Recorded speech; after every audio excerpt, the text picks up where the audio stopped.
Durante uma reunião de família, meu tio tentou me envergonhar publicamente por não ajudá-lo a pagar suas dívidas. Ele apontou para mim e gritou: "Você nos deve pelo seu sucesso." Levantei-me, tirei um papel do bolso e disse: "Então explique isso." O rosto dele ficou pálido quando viu. Nunca imaginei que uma simples reunião de família pudesse se transformar em um dos momentos mais satisfatórios da minha vida. Mas aqui estamos. Para dar um pouco de contexto, minha família nunca foi realmente funcional. Sempre houve algum tipo de drama, seja por dinheiro, ressentimentos ou simplesmente mesquinharia geral. Passei a maior parte da minha vida me distanciando disso, mas ainda tentava ser civilizado. Mantinha distância, mas comparecia aos eventos mais importantes, em parte por obrigação, em parte para manter as aparências. Agora, meu tio, vamos chamá-lo de Frank, sempre foi a ovelha negra da família, mas não no sentido trágico e incompreendido. Não, Frank é do tipo que culpa todo mundo pelos próprios problemas, se recusa a assumir responsabilidades e, de alguma forma, sempre aparece com um novo esquema para ficar rico rápido. Ele nunca mantém um emprego por mais de alguns meses, sempre tem uma desculpa para as coisas não darem certo e está constantemente pedindo dinheiro emprestado com a promessa de que pagará em breve. Mas nunca paga. Nunca me envolvi nas confusões dele. Trabalhei muito para chegar onde estou. Não nasci em berço de ouro. Trabalhei em vários empregos, fiz empréstimos e sacrifiquei anos da minha vida para construir minha carreira. Sem favores, sem atalhos. Mas, segundo Frank, meu sucesso era por causa da família. Agora, sobre a reunião. Era um grande encontro de família, organizado na casa do meu primo. Eu não estava particularmente animado para ir, mas sabia que faltar só causaria mais drama. E eu não estava com paciência para lidar com isso depois. No começo, tudo estava tranquilo. Conversas casuais, comida decente, revendo primos de quem eu realmente gostava. Mas então Frank se levantou, pigarreou e foi para o centro da sala. No momento em que vi aquele sorriso convencido no rosto dele, soube que algo estava por vir. "Senhoras e senhores", ele começou, arrastando as palavras como se fosse algum tipo de apresentador. "Quero aproveitar este momento para falar sobre algo muito importante. Algo que afeta não apenas a mim, mas a todos nós." As pessoas começaram a prestar atenção nele. Peguei minha bebida e me preparei para o que estava por vir. "Vejam bem", ele continuou. "Família é sobre apoiar uns aos outros. É sobre estar presente nos momentos difíceis. E, no entanto, algumas pessoas aqui..." Ele fez uma pausa e virou diretamente para mim. "Parecem ter esquecido disso." O clima na sala mudou. Suspirei, já cansado do que quer que fosse aquilo. "Meu querido sobrinho aqui." Ele gesticulou dramaticamente para mim. "Se saiu muito bem na vida. Casa grande, carro de luxo, viagens, vivendo no topo. E isso é ótimo.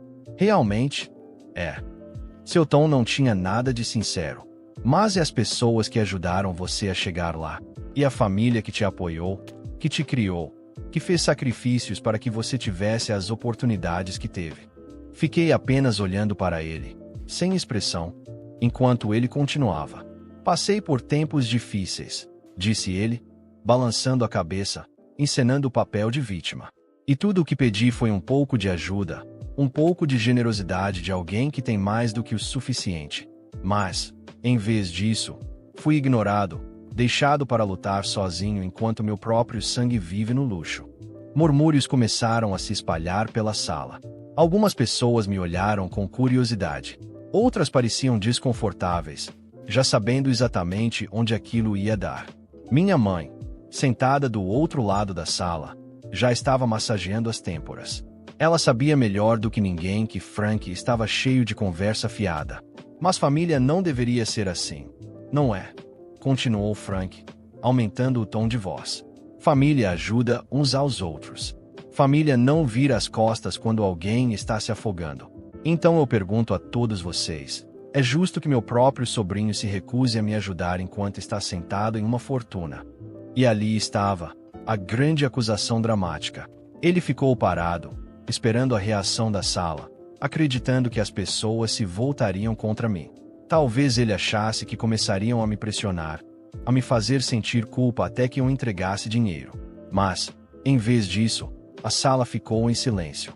Todos os olhos estavam sobre mim. Deixei o silêncio se arrastar por alguns momentos antes de me levantar lentamente. Eu não estava com raiva. Na verdade, eu estava me divertindo, porque Frank não fazia ideia de que eu estava preparado.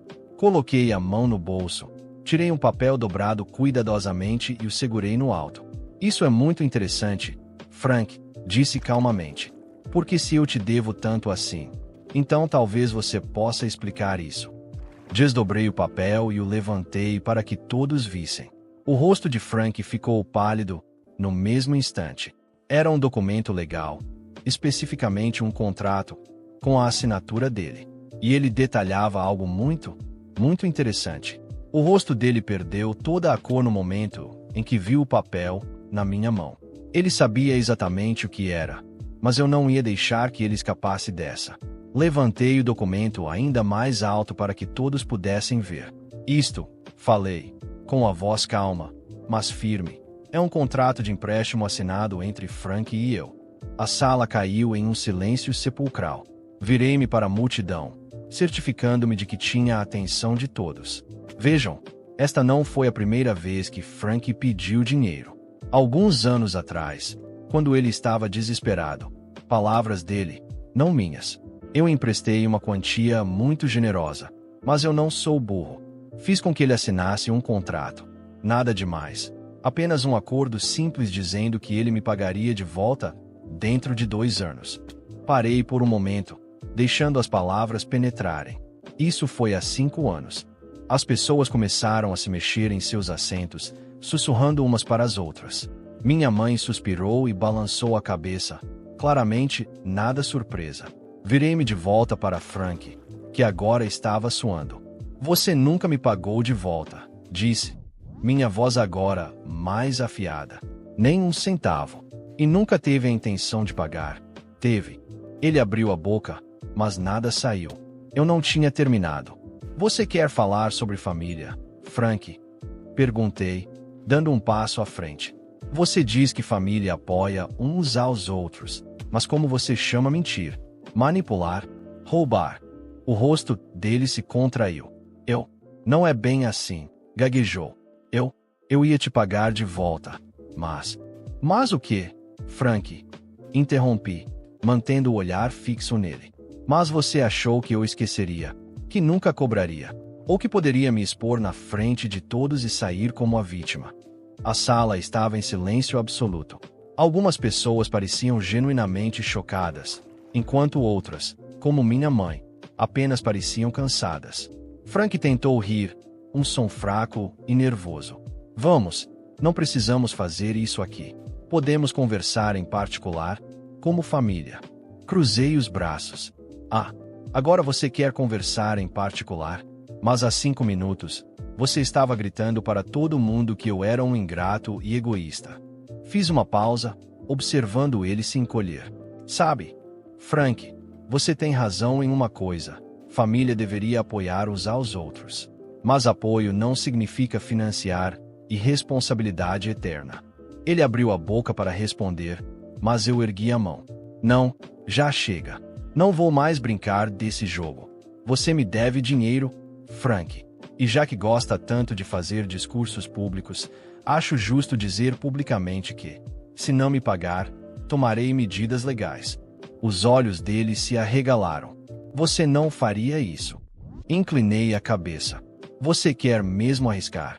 Ele olhou ao redor, buscando apoio, mas ninguém parecia disposto a defendê-lo. O primo que organizou o encontro pigarreou e disse: Acho que essa conversa já foi longe demais. Vamos voltar para a reunião. Frank ficou ali por um momento, parecendo um balão murcho. Depois, bufou e saiu da sala, sem dizer mais nada.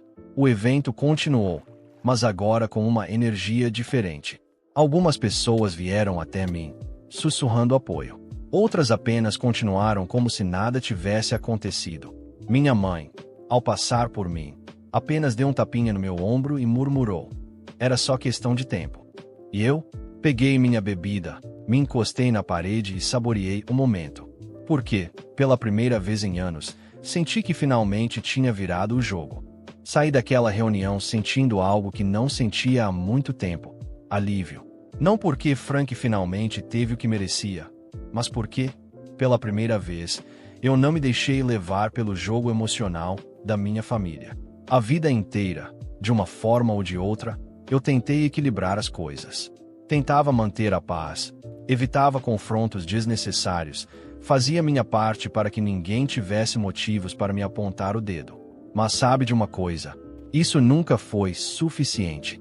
Porque para certas pessoas, não importa o quanto você faça ou o quão longe chegue, sempre haverá uma cobrança. Sempre haverá alguém dizendo que você deveria ter feito mais, dado mais, se sacrificado mais. O que aconteceu naquela noite me mostrou algo que eu já sabia, mas que talvez não tivesse realmente aceitado. Algumas pessoas só enxergam você pelo que podem tirar de você. E família não é uma desculpa para exploração. Eu não me arrependo de ter ajudado Frank no passado. Fiz aquilo de coração, acreditando, talvez ingenuamente, que ele faria a coisa certa. Mas o que eu me recuso a fazer é continuar alimentando ciclos de abuso emocional e manipulação. Depois daquela noite, tomei uma decisão. Chega de carregar pesos que não são meus.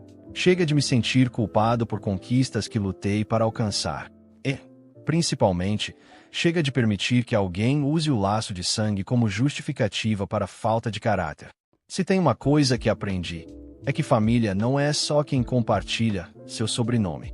Família de verdade são aqueles que respeitam você, que torcem por você sem esperar algo em troca, que reconhecem seu esforço sem tentar diminuir sua jornada. E essas são as únicas pessoas que merecem meu tempo e minha energia daqui para frente.